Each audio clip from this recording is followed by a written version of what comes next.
അടുത്ത സെഗ്മെന്റ് എന്ന് പറഞ്ഞാൽ നിങ്ങളുടെ ഫാൻസിന് നിങ്ങളുടെ പ്രോഗ്രാം സീരിയലൊക്കെ കണ്ടിട്ട് പവിത്രം കണ്ടിട്ട് നിങ്ങളോട് കുറച്ച് കാര്യങ്ങൾ എന്തൊക്കെയോ അവർക്ക് പറയാനുള്ളത്. അതെന്തൊക്കെയാണെന്നുള്ളത് ഞാൻ എഴുതിയെടുത്തിട്ടുണ്ട്, ഞാൻ പറയാം. ഈ കമന്റിലൊക്കെ എന്താണ് പറയാനുള്ളതെന്ന് പറയണം. വേദയെയും വിക്രമിനെയും ഈ സീരിയലിൽ നിന്ന് മാറ്റിയാൽ ഈ സീരിയൽ കാണുന്നത് ഞാൻ നിർത്തും.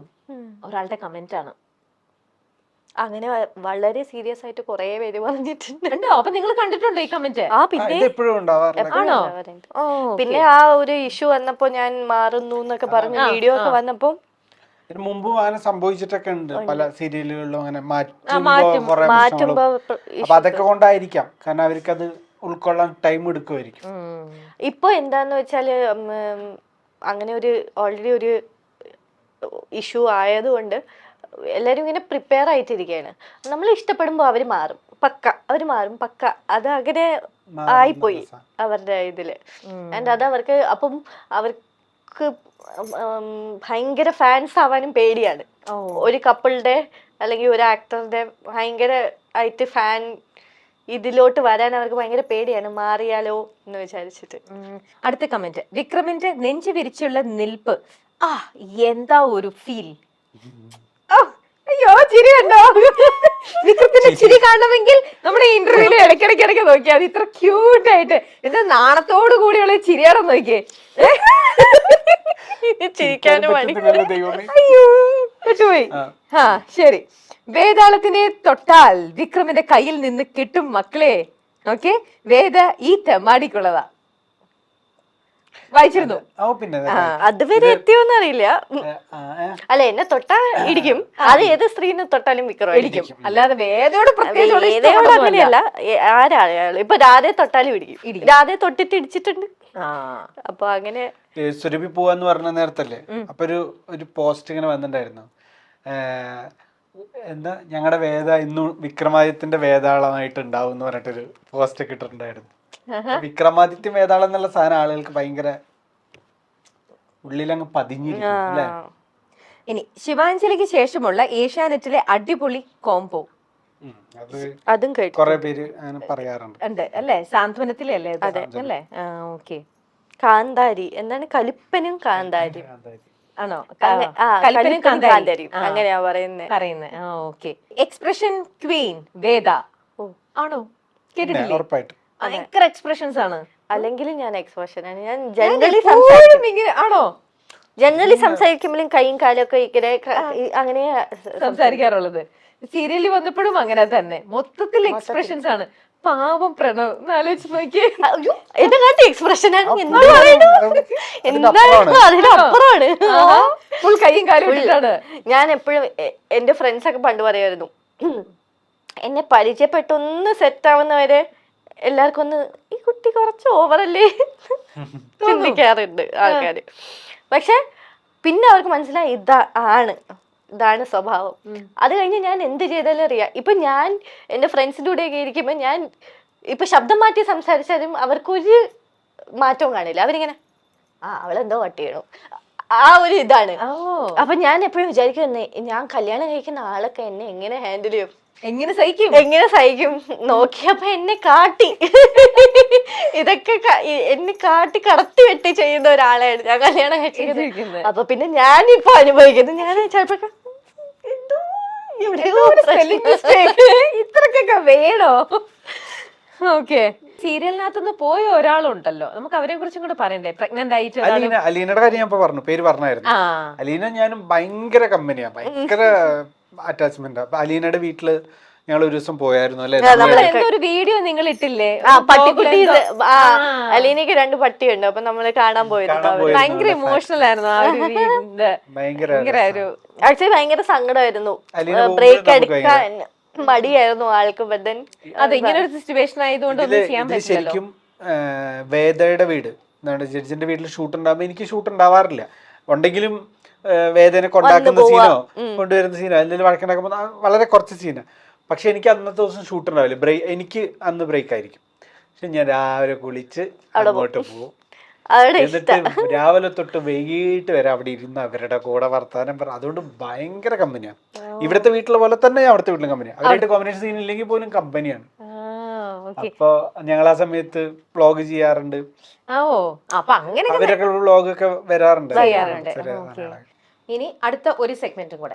ഈ സെഗ്മെന്റിൽ പെട്ടെന്ന് ആൻസർ പറയണം. ചടപട ആകെ 2-3 ചോദ്യമേ ഉള്ളൂ. ഓക്കെ, ഓരോ ചോദ്യം ഓരോരുത്തരോട് മാറിയിട്ടാണ്. ആ സെന്റൻസിന്റെ ഫസ്റ്റ് ഞാനൊരു കാര്യങ്ങൾ അങ്ങ് പറഞ്ഞ് നിർത്തും. ബാക്കി നിങ്ങൾക്ക് ഇഷ്ടമുള്ളതുപോലെ അതിനങ്ങ് ബാക്കി അങ്ങ് ഫില്ല് ചെയ്തിട്ട് അതിനങ്ങ് വൈൻഡ് ചെയ്യാം. ഓക്കെ, രണ്ടുപേരും പറയണോ? ആദ്യം അല്ല, ഈ ഓരോരുത്തർക്കും മാറിയിട്ടാ. ഫസ്റ്റ് സുരഭിയുടെ അടുത്ത് ചോദിക്കാം. ഡയറക്ടർ എന്നെ വഴക്ക് പറഞ്ഞപ്പോൾ ഞാൻ ചിരിച്ചു. വഴക്ക് പറഞ്ഞപ്പോ ചിരിക്കായിരുന്നു ചെയ്തേ? എനിക്ക് അങ്ങനെ ഞാൻ കരയാറൊന്നുമില്ല. ഞാൻ വളരെ സ്ട്രോങ് അല്ലേ. ഓക്കെ, റൊമാൻറ്റിക് സീനുകൾ ചെയ്യാൻ എനിക്ക് ഇഷ്ടമാണ്. കൊച്ചു കള്ളൻ എന്റെ അടുത്ത് ഈ ഇടയ്ക്ക് വന്നു, ഇതില് എന്റെ ഫസ്റ്റ് കല്യാണം എനിക്ക് ഇല്ല, എന്റെ ഫസ്റ്റ് എല്ലാം ഫസ്റ്റ് കല്യാണം, ഫസ്റ്റ് ലവർ, ഫസ്റ്റ് എല്ലാം ഫസ്റ്റ് ആയിരുന്നു. എല്ലാത്തിനും ഒരു തുടക്കമാണ് ഇത് അല്ലേ? ഐശ്വര്യപൂർണ്ണമായ തുടക്കമായിരുന്നോ? അടിപൊളി. അടിയും കണ്ടോണ്ടിരിക്കാറുണ്ടോ നോക്കിയിട്ട്, അതാണ് ഏറ്റവും ഹൈലൈറ്റ്. സമയത്തിന് ഫുഡ് കിട്ടിയില്ലെങ്കിൽ ഞാൻ എനിക്ക് സങ്കടവും ദേഷ്യവും വരും. അപ്പൊ സങ്കടം വരുമോ? ദേഷ്യമല്ല, സങ്കടം. അല്ല, സുരഭിക്ക് ഒരു പ്രത്യേകത ഉണ്ട്. ദേഷ്യം വരുമ്പോ സുരഭിയുടെ കണ്ണീന്ന് വെള്ളം വരും. ദേഷ്യം വരുമ്പോ കരയാ ചെയ്യാ. എങ്ങനെ പ്രഷർ കുക്കർ പോലെ എങ്ങനെ ദേഷ്യം വന്നിട്ട് പിന്നെ എന്ത് ചെയ്യണോന്ന് അറിയില്ല. പൊട്ടിത്തെറിക്കണോ കരയണോ, അപ്പൊ ഞാൻ കരയും. കരഞ്ഞുകൊണ്ട് ദേഷ്യപ്പെടും. അതുകൊണ്ട് പ്രശ്നം എന്താണ്, ഞാൻ ദേഷ്യപ്പെടുമ്പോ ആരും ആ ദേഷ്യം അറിയാറില്ല. ഈ കരച്ചിലേ അറിയുള്ളൂ. അപ്പൊ ഞാൻ പറയും കോൺസെൻട്രേറ്റ് ഞാൻ ദേഷ്യമാണ് പെടുന്നത്, പക്ഷെ ഞാൻ കണ്ണിന് വെള്ളം വരുന്നോന്നുള്ളൂ. ഞാൻ ആദ്യം കാണോട്ടെ ഇങ്ങനത്തെ ഒരാളെ. എന്താ ചെയ്യണ്ടേന്ന് അറിയില്ല. അതെ, ഡിഫറെന്റ് ആയിട്ടുള്ള ഒരാള് തന്നെ. അപ്പൊ അടുത്തത്, പ്രൊഡ്യൂസർ പേയ്മെന്റ് പറഞ്ഞപ്പോൾ എന്റെ മനസ്സിൽ തോന്നിയത് നല്ല പേയ്മെന്റ് ആണോ? ബാർഗൈൻ ഒന്നും ചെയ്യേണ്ടി വന്നില്ല, ഒറ്റയടിക്ക് തന്നെ. ഓക്കെ, ഇത് ഇൻറ്റു 15 days ഡെയിലി പേയ്മെന്റ്. കൊള്ളാം, മാസം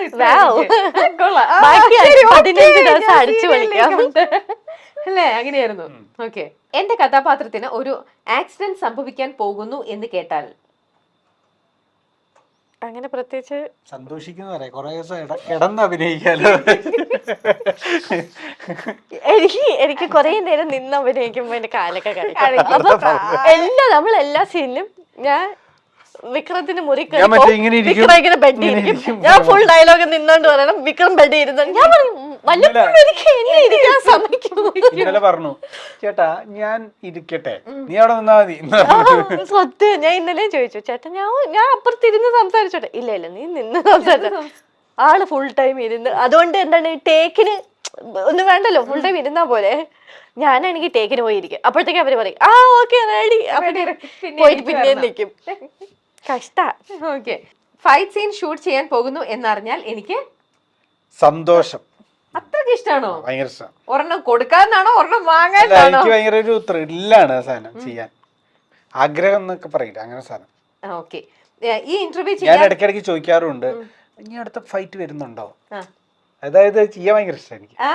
ഭയങ്കര ഇഷ്ടമാണ്, ഭയങ്കര. ഓക്കെ, അടുത്തത്, ഈ ഇന്റർവ്യൂവിന് വിളിച്ചപ്പോൾ ആദ്യം എനിക്ക് തോന്നിയത് എന്താണ്? തോന്നിയത് ഞാൻ പറഞ്ഞു എനിക്ക് പറ്റില്ല, എനിക്ക് പയ്യനൂര് വേണം. അപ്പം 2 മണിക്കൂർ ഞാൻ ഈ 2 മണിക്കൂറത്തേക്ക് വേണ്ടിയാണ് കൊച്ചി വരെ വന്നത്. ഇതിനു വേണ്ടി മാത്രം. കണ്ടോ, അതിനു വേണ്ടിട്ടല്ലേ നമ്മൾ ഇത്രയൊക്കെ സെറ്റ് ചെയ്ത്. ഞങ്ങളുടെ ഞാൻ എൻജോയ് ചെയ്തു. നമ്മുടെ മൈൽസ്റ്റോൺ വ്യൂവേഴ്സിന്റെ വിഷുവിന്റെ അന്നും, വിഷുവിന്റെ തലേ ദിവസം, വിഷുവിന്റെ പിറ്റേ ദിവസം ഫുൾ നിങ്ങളാണ് അവരുടെ കൂടെ. അപ്പൊ ഫസ്റ്റ് ഇന്റർവ്യൂ നിങ്ങൾ ഒരുമിച്ച് കണ്ടോ, എന്റെ കംപ്ലീറ്റ് ക്രെഡിറ്റ്സ് മൈൽസ്റ്റോൺ ആണ്. മൈൽസ്റ്റോൺ ആണ് നമ്മളുടെ ഫാൻസിന് ഏറ്റവും വലിയൊരു വിഷു സമ്മാനം, ഒരു ഗിഫ്റ്റ് പറയാറുണ്ട്. ഇപ്പൊ പ്രത്യേകിച്ച് വിഷുവിന് നിങ്ങളുടെ എന്തെങ്കിലും ഒരു പ്രോഗ്രാം അപ്പൊ ഞാൻ ഇപ്പൊ ഇന്ന് എനിക്ക് മെസ്സേജ് അയച്ചപ്പോ ഞാൻ അവർക്ക് മെസ്സേജ് അയച്ചു, ഞങ്ങളുടെ ഇങ്ങനെ ഇന്റർവ്യൂ വിഷു സ്പെഷ്യൽ വരുന്നുണ്ടെന്ന്. അപ്പൊ എല്ലാരും ഭയങ്കര വെയിറ്റിംഗ് ആ ശരിക്കും. ഓക്കെ, അപ്പൊ നമുക്ക് നല്ല സ്പെഷ്യൽ എപ്പിസോഡ് സീരിയലിലൂടെ ഇങ്ങനെയും കൊടുക്കാം പ്രേക്ഷകർക്ക് എല്ലാവർക്കും. ഓക്കെ, ഇനി ശ്രീകാന്തിനോടുള്ള ഒരു ചോദ്യം കൂടെ ഉണ്ട്. ഈ ഇന്റർവ്യൂവിന്റെ ഡേറ്റ് ആദ്യത്തെ പറഞ്ഞിരുന്ന ഡേറ്റ് പോസ്റ്റ്പോൺ ചെയ്തപ്പോൾ ദേഷ്യം വന്നോ? അതിനുള്ള കാരണക്കാരെന്നറിയോ? അവള് കറങ്ങാൻ പോയില്ലേ? വേതാളകാരനാണ്. വേതാളം ഇങ്ങനെ ഡേറ്റ് ചെയ്തിരുന്നില്ല. അപ്പൂസ് ഇങ്ങനെ കിടന്ന് സുമാറാ ഞാനാ അങ്ങനെ മാറ്റില്ലേ ശ്രീകാന്ത്. പറഞ്ഞിരുന്നില്ല സ്റ്റിക്ക് ഓൺ ചെയ്ത് ദേഷ്യം വന്നു. അത് അല്ല, അത് സുരഭിയോട് ദേഷ്യം വന്നൊന്നല്ല, ആ ഡേറ്റ് മാറിയപ്പോ ഒരു ഇറിറ്റേഷൻ വരുമല്ലോ, അത് വന്നു. അപ്പൊ അതിന് കാരണം എന്താന്ന് മനസ്സിലായല്ലോ. ആണോ? സുരഭിയാണ് കാരണം. ഇരിക്കട്ടെ. അടുത്താണ് ഞാൻ ദേഷ്യം വന്നാൽ ഞാനും അടക്കി ഈ ഒരു ദിവസം ഓർത്ത്. ഓക്കെ ശരി. അന്ന് 1 ലക്ഷം രൂപ കളഞ്ഞില്ലേ? സെറ്റായില്ലേ? നമ്മളൊരു ഗെയിം ഷോന് പോയിട്ട് ഇങ്ങോട്ടും അപ്പൊ ടാലിയായി. ഓക്കെ. അപ്പൊ ഇപ്പൊ പ്രൊഡ്യൂസർ അടുത്തൊരു ടാസ്ക് ശ്രീകാന്തിന് തരുന്നുണ്ട്. എന്താണെന്നറിയോ? എന്റെ അടുത്ത് ദേഷ്യപ്പെടാൻ. ഡേറ്റ് മാറ്റിയില്ലേ ഇപ്പൊ? ആ ഡേറ്റ് മാറ്റിയത് എന്തിനാണ് എന്ന് ചോദിച്ചോണ്ട് എന്റെ അടുത്ത് ദേഷ്യപ്പെടാൻ. ഈശ്വരൻ, ശ്രീകാന്തിന് ഫുൾ അഭിനയത്തിന്റെ ടാസ്ക്സ് ആണല്ലോ. അതിപ്പോ ദേഷ്യപ്പെടാൻ പ്രത്യേകിച്ച് ഒന്നും വേണ്ടല്ലോ. ദേഷ്യപ്പെട്ടു ഇങ്ങനെ പേടിപ്പിക്കുന്നു കേട്ടോ. ഞാൻ പെട്ടെന്ന് പേടിച്ചു പോകും. നിങ്ങളൊരു കാര്യം പറഞ്ഞു കഴിഞ്ഞാൽ അതിന് വാക്കിനൊരു വില വേണം, മനസ്സിലായല്ലോ? അതെന്താ ശ്രീകാന്ത്? അതെന്താ ശ്രീകാന്തെന്നോ? ഞാൻ ഷൂട്ട് കഴിഞ്ഞിട്ട് ഞാൻ പറഞ്ഞാണല്ലോ നിങ്ങൾക്ക് വേണ്ടിട്ട് 2 ദിവസം അവിടെ സ്റ്റേ ചെയ്യാമെന്ന്, അല്ലേ? ഞങ്ങൾ ഓക്കെ പറഞ്ഞതല്ലേ? അല്ല, ഓക്കെ പറഞ്ഞാ പോരല്ലോ. പിന്നെ ഓക്കെ പറഞ്ഞിട്ട് എന്തായി? 2 ദിവസം കഴിഞ്ഞപ്പോ നിങ്ങൾ പറഞ്ഞു നിങ്ങളുടെ വേറൊരു ഷൂട്ടിന്റെ കാര്യമില്ല. ആർട്ടിസ്റ്റുകൾ ഇങ്ങനെ ഡേറ്റ് മാറ്റിയപ്പോ നമുക്ക് ആ അന്നത്തെ ഡേറ്റിന് ഒരു അപ്പൊ ഞങ്ങളുടെ സമയത്തിന് വിലയില്ലേ ശരിക്കും? അയ്യോ, നിങ്ങളുടെ സമയം മാനിക്കുന്നുണ്ട് നമ്മൾ. അതുകൊണ്ടൊന്നും അല്ല, നമ്മൾ ഓൾറെഡി നേരത്തെ കമ്മിറ്റ് ചെയ്ത് പോയ അവര്. ഞാൻ അതിലൊന്നും വിശ്വസിക്കുന്നു. നമുക്ക് ഒരു കാര്യം പറഞ്ഞു കഴിഞ്ഞാൽ അത് നടക്കണം. അപ്പൊ അല്ലെങ്കിൽ പിന്നെ നമ്മുടെ ടൈമിന് വാല്യൂ ഉണ്ട്. എനിക്ക് ആ 2 ദിവസം പല കാര്യങ്ങളും ചെയ്യാണ്ടാവും. അത് ശരിയല്ലോ, ഒരിക്കലും അത് സമ്മതിക്കാൻ പറ്റുന്ന കാര്യമല്ല. അതുകൊണ്ടല്ല ഇപ്പൊ നമ്മൾ ഒരു ദിവസം വേറെ പല ഷൂട്ടും ചിലപ്പോൾ ടെക്നിക്കൽ, നിങ്ങൾക്കൊക്കെ ഈ ഫീൽഡിലുള്ളവരല്ലേ, നിങ്ങൾക്ക് അറിയാലോ.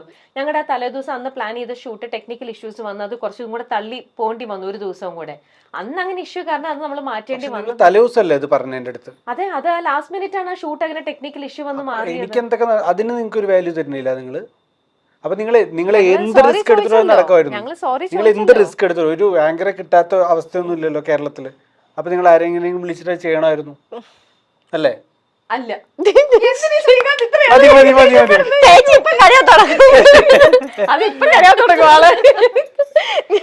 ശ്രീകാന്തിന്റെ ഫുൾ ദേഷ്യപ്പെടുത്തി വന്നോണ്ടേയിരിക്കണേ. എത്ര ഇൻസ്റ്റന്റ് ആയിട്ടാണ് ശ്രീകാന്ത്. ഞാനിവിടെ സംസാരിച്ചോണ്ടിരിക്കുന്നപ്പോഴത്തേക്ക് അവിടെ അഭിനയം തുടങ്ങി. ഞാനൊക്കെ ആണെങ്കിൽ 5 വർക്കിംഗ് ഡേയ്സ് ആലോചിച്ച് എന്ത് പറയണോ, ഒരു സ്ക്രിപ്റ്റ് കാലം ഇതൊന്നുമില്ല. അതാണ് ഒരു ഡ്രാമ തിയേറ്റർ ആർട്ടിസ്റ്റിന്റെ ഗുണാണ്. ഇൻസ്റ്റന്റ് ആയിട്ട് എല്ലാം വരും.